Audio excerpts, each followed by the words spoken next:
চিন্তা নকৰিব পূজাৰী সপোনকো আজিৰ পৰা মই মোৰ সন্তান বুলিয়ে ভাবি আৰু সেইবাবে ভাৰতৰ আটাইতকৈ ডাঙৰ মেণ্টেল হস্পিটেলৰ সপোনক সুস্থ কৰি আনিব ইতিমধ্যে এখন হস্পিটেলৰ লগত মই কথা পাতিছো আৰু ডাক্তৰে মোক চিঞৰ দিছে আৰু সেইবাবে অহা সপ্তাহত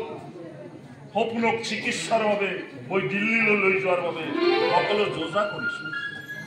আপোনাক বহুত বহুত ধন্যবাদ চলিহা